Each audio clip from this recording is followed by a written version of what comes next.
Guys, आप सबके लिए मैं लेकर आ गई ही एक और रिबीर्थ वाली स्टोरी। आई होप आपको पसंद आएगी और आप इसे भी सपोर्ट करोगे। तो चलिए ज्यादा टाइम वेस्ट न करते हुए स्टोरी को स्टार्ट करते हैं। Rebirth of billionaires cruel hearted devil wifey. Episode 1। रात का वक्त था। चारों तरफ सिर्फ अंधेरा ही अंधेरा था। हर जगह शांति पसरी हुई थी। वही एक घने जंगलों के बीचों बीच एक हवेली जो दिखने में काफी पुराना और डरवाना लग रहा था।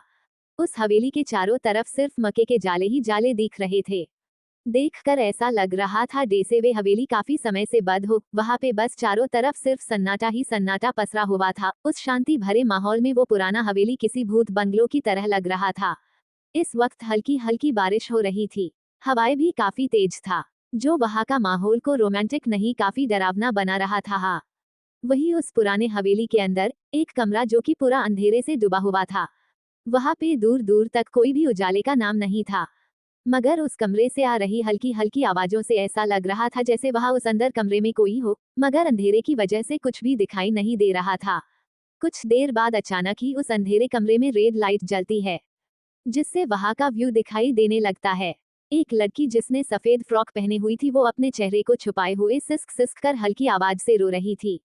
देखकर ऐसा लग रहा था जैसे वो लड़की किसी के कैद में हो, क्योंकि उस लड़की के पैरों में जंजीर बंधी हुई थी, जिससे वो लड़की कुछ दूर ही चल सकती थी, उससे आगे नहीं। इस वक्त वो लड़की एक कोने में दुबक के बैठी हुई थी और खुद को और भी अंदर छुपाने की कोशिश कर रही थी। रेड लाइट के वजह से वहां उजाला था, मगर वो लड़की उस उजाले से जरा भी खुद नहीं लग रही थी, बल्कि उसके उसके आंखों एक अलग ही खौफ दिखाई देने लगता है। अचानक ही उस कमरे का डोर हल्का खुलता है और तुरंत ही बंद हो जाता है, जिससे वो लड़की के आंखों से बहुत ही तेजी से आंसू बहने लगते हैं। उसके आंखों में बेतहा खौफ नजर आने लगता है। दरवाजे के बंद होते ही अचानक वो रेड लाइट भी बंद हो जाता है, जिससे उस कमरे में वापस से अंधेरा हो जाता है। मगर कुछ था जो उस कमरे में डाला गया था। कमरा अंधेरा होने के बाद भी वहां पे कुछ दिखाई दे रहा था जो काफी डरवाना था। वही वो लड़की बस दरवाजे की तरफ खौफ से देख रही थी। डर की वजह से उस लड़की ने अपने मुंह पे अपना हाथ रख के जोर से दबा रही थी, जिससे उसके मुंह से कोई भी आवाज न निकल पाए। उस लड़की को देखकर ही ऐसा लग रहा था जैसे वो अपनी आवाज को निकालने से रोक रही हो। इस वक्त लड़की के आंखों में सिर्फ डर था। वो बार बार एक ही डायरेक्शन में देख रही थी, जहाँ पे उसे बहुत सारे लाल आंखें दिखाई दे रहे थे, जो धीरे धीरे उस लड़की की तरफ ही आ रहे थे। ये देख लड़की डरते डरते पीछे घिसकने लगती है, लेकिन पीछे दीवार था जिससे वो और पीछे नहीं जा पा रही थी। वो दूसरी तरफ जाने की कोशिश करती है, मगर उसका कोई भी फायदा नहीं होता, क्योंकि लड़की के पैरों में जंजीरें लगी हुई थी, जो उसे आगे जाने नहीं दे रही थी। वो लड़की बस वहां से भागना चाहती थी। उसके आंखों में डर, खौफ, बेबसी, पछतावा और भी बहुत कुछ था। कुछ ही समय में वे लाल आंखें लड़की के बिल्कुल पास नजर आने लगे थे, जिससे न चाहते हुए भी उस लड़की के मुंह से एक जोर की चीख निकलती है, क्योंकि अब वो लाल आंखें लड़की के बिल्कुल सामने थी और लड़की को काटे जा रही थी, जिससे वो लड़की जोर जोर से चिल्लाने लगती है और मदद के लिए पुकारती है, मगर उसका सुनने वाला वहां पे कोई भी नहीं था। वो लड़की बहुत ही बेबस थी। अपने बचाव के लिए वो वहां से भाग भी नहीं पा रही थी। जंजीरों की वजह से काफी देर तक लड़की के ऐसे ही चीखने चिल्लाने की आवाज आती रहती है उस अंदर कमरे में। कुछ देर बाद लड़की के चीखने चिल्लाने की आवाजें आनी बंद हो जाती है और बस छू छू की आवाजें आती है। करीब 1 घंटे बाद उस कमरे में वापस से लाइट जलती है, जिससे वहां पे दिखाई देने लगता है। इस वेट लड़की बेहोश थी। वही बहुत सारे लाल आंखों वाले जंगली चूहे जो काफी डरवाने थे, वे लड़की को काट रहे थे। कमरे का डोर वापस से खुलाता है। फिर 2 हट्टे कट्टे आदमी अंदर आते हैं और वे सभी जंगली चूहों को वापस पिंजरे में कैद कर पाने साथ ले जाए है। किसी ने भी उस जख्मी बेहोश लड़की को देखा तक नहीं। वे लोग काफी बेरहम थे। दोनों आदमी वापस दरवाजे को लोक कर बाहर चले जाते हैं। करीब 2 घंटे बाद कुछ कार उस पुरानी हवेली के बाहर रुकती है और उसमें से आदमी बाहर निकलते हैं। फिर एक आदमी आगे बढ़कर एक कार का गेट खोलते हैं, जिसमें से एक लड़की बाहर निकलती है, जो यही करीब 25 या 26 साल की होगी। उस लड़की ने मॉडर्न कपड़े पहने हुए थे और ढेर सारा मेकअप चेहरे पे लगाई हुई थी। दिखने में वो बहुत ही ज्यादा मॉडर्न लग रही थी, क्योंकि उसके कपड़े काफी रिवीलिंग थे। घर से बाहर निकलकर वो लड़की अपने टक टक के हील की आवाज के साथ हवेली के अंदर जाने लगती है। उसके पीछे उसके आदमी भी अंदर जाने लगते हैं। अंदर जाते हुए वो लड़की अपने पीछे आ रहे आदमियों से पूछती है, हो गया जो मैंने कहा था। जी, इस पर उसका एक आदमी बोलता है, हाँ हाँ मैडम, आपने जैसा कहा था हमें वैसा ही किया, आपके कहे मुताबिक हमने बड़े बड़े जंगली लाल आंखों वाले चूहे कमरे में डाल दिए थे। अब तक तो वो लड़की की हालत बहुत ही खराब हो चुकी होगी। वे चूहे जंगली थे जो बड़े ही मुश्किल से हमें मिले थे, लेकिन हमने आपका काम कर दिया है। वो आदमी बोलता है, गुड, तुमने अच्छा किया, इसका इनाम तुम्हें जरूर मिलेगा, लड़की बोलती है। जिस पर वो आदमी बोलता है, मैडम ये तो हमारा काम था, बस आपने जो हमसे वादा किया था वो मत भूलिएगा। जिस पर लड़की बोलती है, हाँ मुझे याद है, तुम इसकी टेंशन मत लो, वो तुम्हें मिल जाएगा।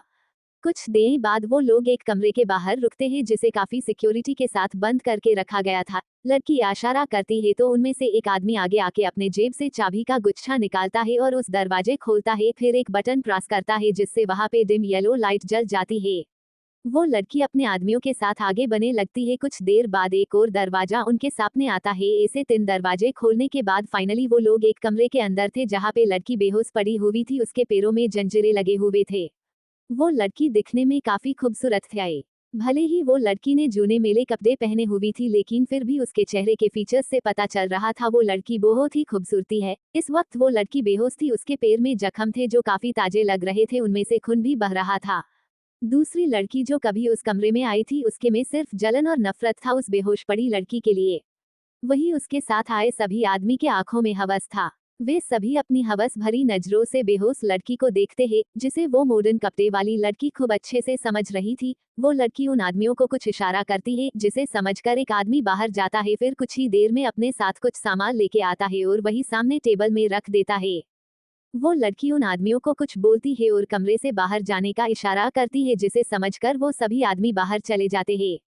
कमरे में डीम लाइट जल रही थी। वो लड़की बड़े ही गौर से बेहोश पड़ी लड़की को देखती है और फिर साइड में रखे पानी के बोतल को उठा के सारा पानी उस बेहोश पड़ी लड़की के ऊपर डाल देती है, जिससे वो लड़की की आंखें हल्की फफडाने लगती है और फिर धीरे धीरे वो लड़की अपनी आंखें खोलती है। उस आपकी को अपने पूरे बॉडी में दर्द हो रहा था। लड़की की हालत बहुत ही खराब थी। धीरे धीरे लड़की होश में आती है तो उसे महसूस होता है कि अब वहाँ पे चूहे नहीं है और कमरे में डीम लाइट ऑन है, जिससे उस लड़की की घबराहट थोड़ी कम हो जाती है, मगर फिर भी वो काफी डरी हुई थी।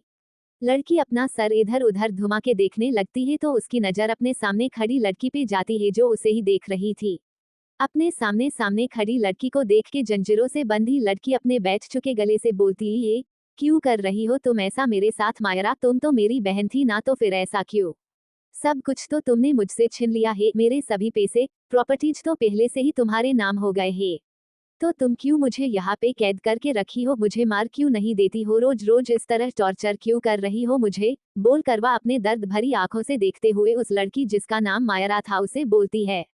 जिस पर मायरा बेड़े ही घमंड के साथ बोलती है, तू तू तू कियारा, तुम क्या मुझे अपनी तरह बेवकूफ समझती हो जो मैं तुम्हें आजाद करके अपनी मौत को नेवता दूं? जब तक कि तुम रुद्राक्ष की कमजोरी मेरे पास मेरे कैद में रहोगी तभी तक ही वो रुद्राक्ष शांत रहता है, नहीं तो वो कब का जेल से निकल जाता खुद को बेगुनाह साबित करके, फिर हमें जिंदा नहीं छोड़ता। आखिर प्यार में पागल जो है वो तुम्हारे पीछे। ये बोलते हुए मायरा के आंखों में जलन साफ पता दिखाई दे रहा था। वही मायरा की बात सुनकर कियारा के आंखों से आंसू बहने लगते हैं। उसके आंखों में पछतावा था। कियारा को इस तरह देखकर मायरा के चेहरे में डेविल स्माइल आ जाता है। वो कियारा को इस तरह देखकर खुश थी, उसके दिल को सुकून मिल रहा था। वो डेविल स्माइल करते हुए बोलती है, अरे अरे तुम अभी इतनी जल्दी ही रोने लगी इमोशनल होकर, मगर अभी तो मुझे तुम्हें बहुत ही जरूरी न्यूज बताना रह ही गया। वो सुनकर तुम्हारा क्या हाल होगा? वो क्या है ना, आज तुम्हारे प्यारे पतिदेव Rudraksh Oberoi, the great ruthless business tycoon, number 1 businessman Rudraksh Oberoi को आज फांसी हो गई, वो भी झूठे मोलेस्ट के केस में। जिसने कभी किसी लड़की को एक नजर आंख उठा के देखा तक नहीं था, उसे झूठे रेप केस में फांसी हो गई। इसका सारा क्रेडिट तुम्हें जाता है मिसेज कियारा रुद्राक्ष ओबरॉय को, जिसने अपने ही पति को फंसाया मगर तुम्हारा पति तुम्हारे लिए फांसी चढ़ गया। तुम्हें पता है वो बस तुम्हें बचाने के लिए सारे झूठे इल्जाम को एक्सेप्ट कर लिया। जिसकी सभी इतनी इज्जत करते थे आज उसी रुद्राक्ष ओबरॉय को सभी बुरा भला बोल रहे हैं। तुम्हारी वजह से आज रुद्राक्ष ओबरॉय को सब एक रेपिस्ट बोल जो उसने कभी ही नहीं। बेचारा उसकी किस्मत ही खराब था जो उसे तुमसे मोहब्बत हुआ। हा हा हा हा हा, इतना बोल वो लड़की मतलब कियारा जोर जोर से हंसने लगती है। वही ये सब सुन के कियारा के आंखों में से आंसू बहने लग जाते हैं। उसे अपने दिल में बहुत ही ज्यादा दर्द महसूस हो रहा था ये सुनकर कि रुद्राक्ष उसका पति जो उससे इतना प्यार करता था वो अब नहीं रहा। आज उसकी बेवकूफ़ी की वजह से उसने अपना सब कुछ खो दिया और अपना बना बनाया घर उजाड़कर आज मायरा के इस कैद में रह गई। उसे पछतावा हो रहा था क्यों उसने मायरा पे इतना अंधों की तरह ट्रस्ट किया। अगर वो उस पर आंख बंद करके भरोसा नहीं करती तो आज उसके साथ ऐसा नहीं होता। उसका पति उसके साथ होता और वो हैप्पीली रहती अपने घर में अपने हस्बैंड के साथ। मगर उसकी बेवकूफ़ी की वजह से सब बिगड़ गया। कियारा अंदर तक टूट चुकी थी। उसे कोई भी होश नहीं था। कियारा की ऐसी हालत देख मायरा बहुत खुश होती है और पागलों की तरह हंसते हुए कियारा को देखकर बोलती है, बस बस अभी खुद को संभालो क्योंकि आगे भी तो तुम्हें सुनना है। सॉरी सॉरी देखना है। वो क्या है ना मेरी प्यारी बहना, मेरे पास ना तुम्हारे लिए एक सरप्राइज है। बोलकर वो अपने एक आदमी जो वहीं पे था उसको इशारा करते हुए बोलती है, लेकर आओ उसे, जिसे समझकर वो आदमी वहां से बाहर चला जाता है। कुछ देर बाद वो आदमी अपने साथ किसी को लेके आते हैं जिसे देख कियारा को झटका लगता है और उसके अंदर एक अनचाहा डर बैठ जाता है। क्या होगा आगे और आखिर किसे बुलाई है मायरा जिसे देखकर कियारा को झटका लगता है।